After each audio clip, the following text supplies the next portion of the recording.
Pagbasa mula sa aklat ng Eksodo. Noong mga araw na iyon, nakaugalian na ni Moises na ang tabernakulo'y itayo sa isang lugar na malayo-layo sa kampo.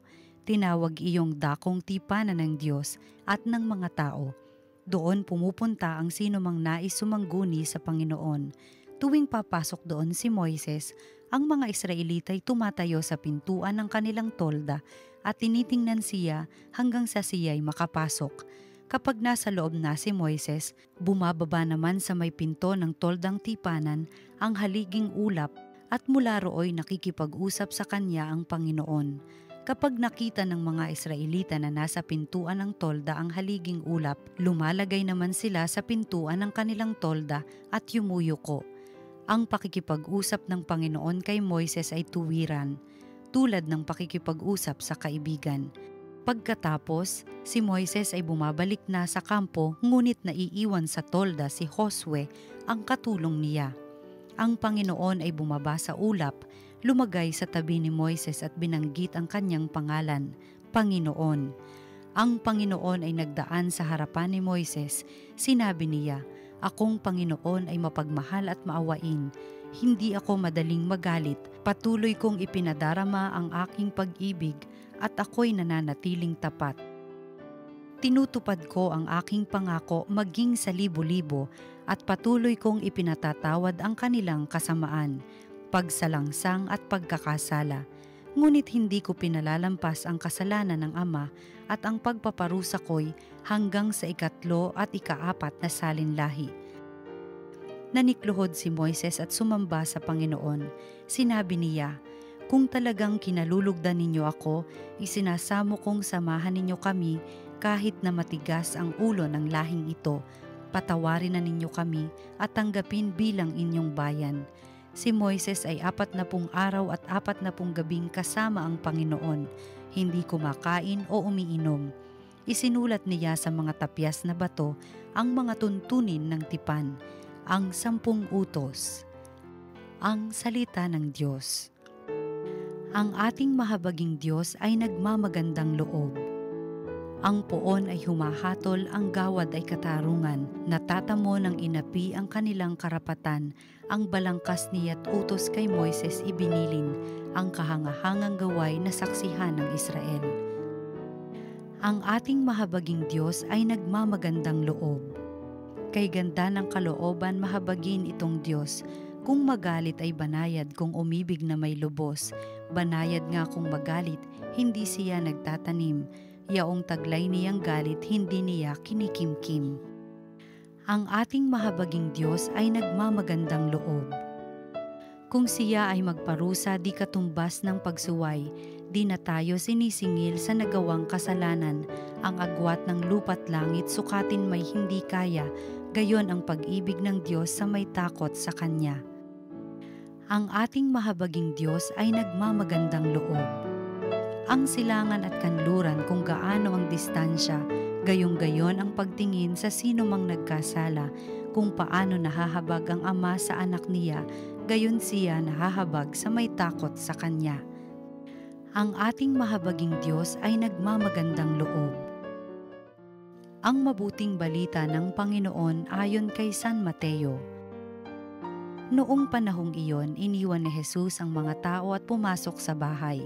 Lumapit ang kanyang mga alagad at sinabi sa kanya, "Ipaliwanag po ninyo sa amin ang talinghaga tungkol sa masasamang damo sa bukid." Ito ang tugon ni Moises. Ang anak ng tao ay naghahasik ng mabuting binhi. Ang bukid ay ang sanlibutan.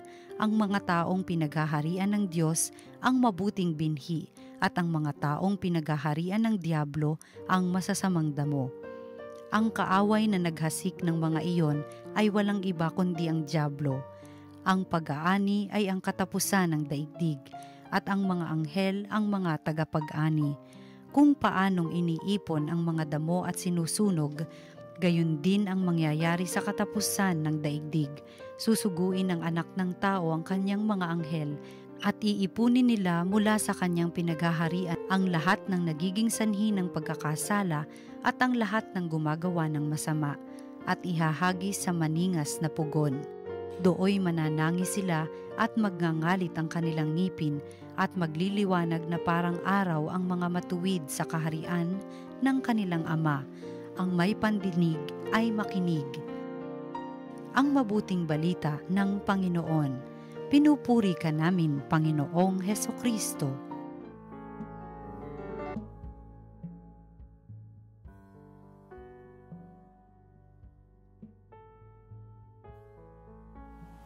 Para po kailang date ako. Tuesday next week. Ano yan? August 1. Okay. Stand by, SND Reflection, August 1, take 1 in 5, 4, 3, 2. Nais ko po munang batiin ang mga araw-araw na sumusubaybay sa atin pong mga pagninilay dito po sa TV Maria. Ang mga nasa Taiwan, Japan, Hong Kong, ang mga nasa Europa, ang mga nasa Middle East. Sumayin niyo po ang kapayapaan at ang pag-ibig ng ating Panginoong Hesus. Ako po si Father Jake Arada ng Arkidiocese ng Maynila. Sa pagparito ni Hesus sa daigdig, ipinahayag niya at itinatag niya ang kaharian ng Diyos. Ang kanyang misyon ay ialok sa mga tao na magpasakop sa kaharian ng Diyos at makiisa sa pagpapalaganap nito. Kaya nga po mapapansin natin, bagong estilo ng pamumuhay ang kaakibat ng pagpapasakop sa kaharian ng Diyos. Maririnig po natin makailang ulit si Jesus na iaalok sa atin ang pamamaraang ito. Mahalin ang kaaway, paglingkuran o maglingkod ang mga nais na mamuno, yung mga huli nauuna, yung una nahuhuli. Marami dito taliwas sa ating kinagisnan, taliwas sa ating kinagawian. Yung ibang ay taliwas sa naging natural na nating pagkilos at mga pamamaraan. Nakakaalangang tanggapin yung alok ni Jesus. At tutulungan tayo ng ebanghelyo natin sa araw na ito na ipaliwanag ang issue ng nagiging hadlang. Kung ano yung mga nagiging hadlang sa pagtanggap natin sa inaalok ni Jesus na buhay ng pagpapasakop sa paghahari ng Diyos.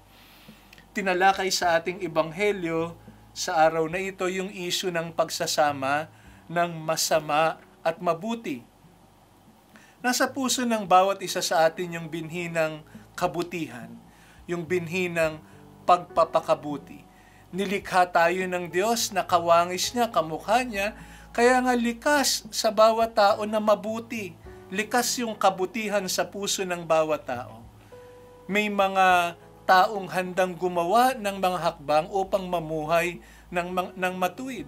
May mga tao namang kayang ipagpalit ang lahat para sumunod kay Jesus.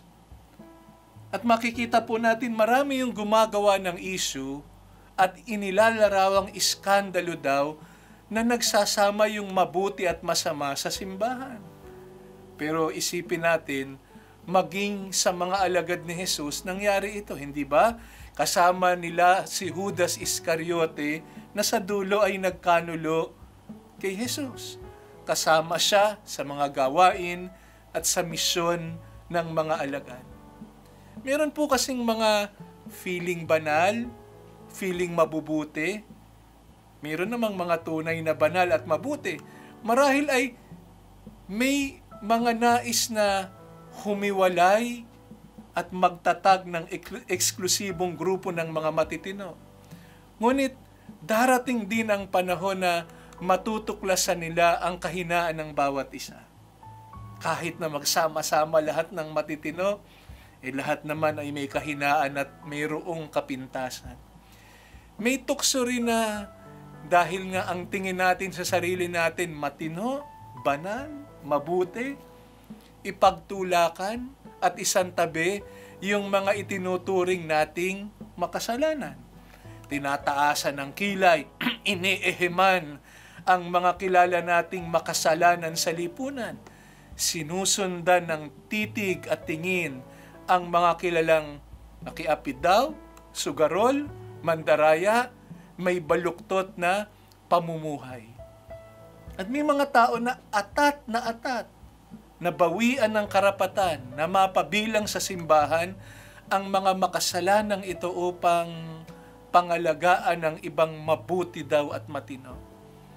Ngunit may posibilidad na yung mga taong itinataboy natin dahil may mga maling pasya sa buhay, dahil mayroong mga naging kasalanan, baka naman mas magaang pa yung pagkakasala nila kaysa sa mga gusto nating maiwan sa loob ng simbahan.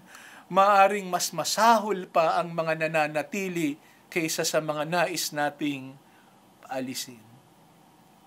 Tiyak tayo na hindi Diyos ang may gawa ng kasamaang nakita natin sa talinghaga sa Ebanghelyo. Sabi nga, ito'y gawain ng kaaway. Kasi ang nais ng Diyos sa atin, laging kabutihan. Ang pangarap ng Diyos sa atin, kaganapan ng buhay. Hindi na naisin ng Diyos na mapariwara tayo. Hindi na naisin ng Diyos na maligaw tayo sa layunin niya nung nilikha tayong lahat na maging mabuti, maging magandang kamukha niya at kawangis niya. Pinapaalala rin sa atin ng talinghaga sa Ebanghelyo na may angkop na panahon para sa paghihiwalay ng mabuti at ng masama. At ito'y sa araw ng paghuhukom. May tamang panahon ng lahat. At habang ang simbahan ay naglalakbay, habang tayo ay naglalakbay, patuloy na magsasama ang mabuti at ang masama. Pero, hindi dapat mainip ang mabubuti sapagkat pagkakataon ito na magbigay patotoo, patuloy na magbigay patotoo ng kanilang katapatan sa Diyos. At para naman dun sa mga may maling pasya sa buhay, naligaw ng kaunti, pinili yung masasama, hindi pa tapos ang lahat. Mayroong maraming pagkakataon na ibinibigay ang Diyos sa atin na magbalik loob at makipagkasundo sa Kanya. Pinapaalala sa atin ng Diyos natin, mahinahon magmahal. God's love is patient. Kaya nga si San Pablo, nung inisa-isa niya ang mga katangian ng pagmamahal, ang unang-unang katangian, love is patient. Kasi tiyak ako, ganito niya naranasan ang pag-ibig ng Diyos. Matyaga, mahinahon. Ang kapangyarihan ng Diyos, ang katarungan ng Diyos, hindi katulad sa kapangyarihan at katarungan ng mundo na dahas ang pinaiiran. Kung hindi ang kapangyarihan at katarungan ng Diyos, banayad at mahinahon. Salamat. At ang Diyos ang hukom natin sa dulo ng lahat. Hindi tayo na marahas at mapanghusga at madamot sa isa't isa. Tayo na nag-aaral pa lang na maging mahinahon din at pasensyoso ang pag-ibig. Salamat at ang Diyos na may mahinahon at pasensyosong pagmamahal ang huhukom sa atin sa dulo ng lahat. Panginoon, piliin po sana namin lagi ang kabutihan. At sa panahong maliligaw at magkukulang kami, ikaw na po ang bahalang magpuno. Akayin mo kami pabalik sa iyong bisig at puso. Amen. Ito po ang salita ng Diyos, ang salita ng buhay.